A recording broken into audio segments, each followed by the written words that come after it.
Parang walang jet lag. Paulo, personal nga bang inihatid ng bahay si Kimi para masiguradong safe? I'm overheated, can hardly sleep at night, doing crazy dreaming. You're the reason why, hiding by the baby.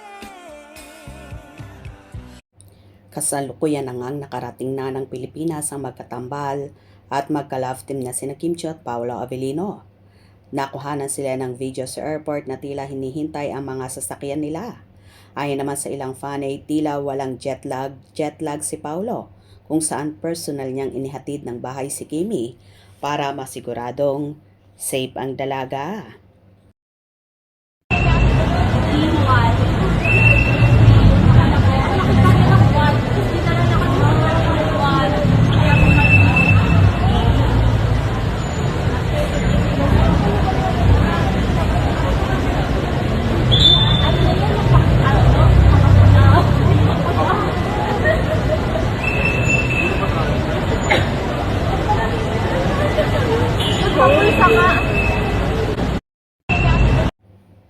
Kalalapag pa lamang sa Pilipinas, bit-bit ang malaking bagahe, hindi lang na mga pasalubong kundi pati na rin ang matinding pagod mula sa mahabang biyahe galing Canada. Agad na sinalubong ng trabaho sina Kim Chiu at Paolo Avellino. Ang celebrity power couple na ito na mas kilala bilang Kim Pao ay nagpakita ng isang eksena na lalong nagpatibay sa paniniwala ng kanilang milyon-milyon taga-suporta.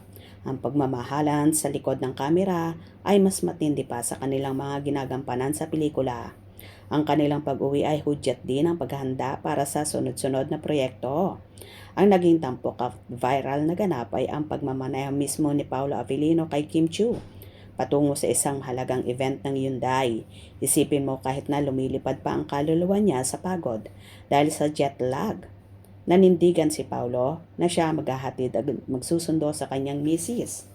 Sa nasabing okasyon, ang simpleng aksyon na ito ay nagbigay ng malalim na kahulugan sa mga tagahanga at naging meet siya ng muling pag-init ng diskusyon tungkol sa buhay mag-asawa na ipinapakita ng Kim Pao sa gitna ng showbiz kung saan ang pagpapakita ng affection ay madalas na ginagawang scripted.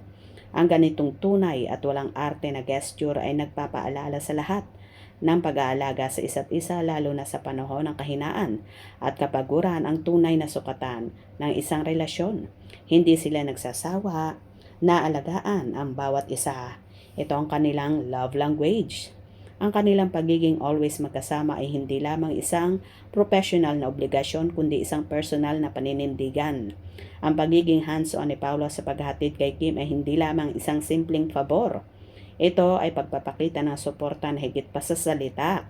Sa isang mundo kung saan ang mga sikat ay may kanya-kanyang driver at personal assistant, ang desisyon ni Paolo na siya mismo ang magmaneho ay nagpapahiwatig na pagiging grounded at ang pagnanais na magbigay ng personal na atensyon sa kanyang kapareha. Sa mga panahong abala sila, ang mga maliit na gawain ito ang nagsisilbing pahinga at fuel sa kanilang relasyon. Ito ang pinatunayan ng Kim Pao na kahit gaano pa kasikat at kaabala, ang pag-aalaga sa taong mahal mo ay laging may puwang at dapat bigyan ng prioridad. Ang kanilang pag-uwi ay hudyat din ng paghanda para sa susunod-sunod na proyekto na nagpapakita ng matinding demanda ng publiko at ng industriya sa kanilang tandem.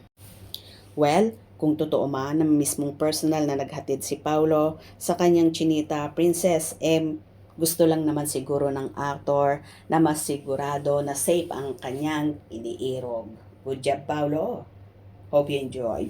Please subscribe for more info.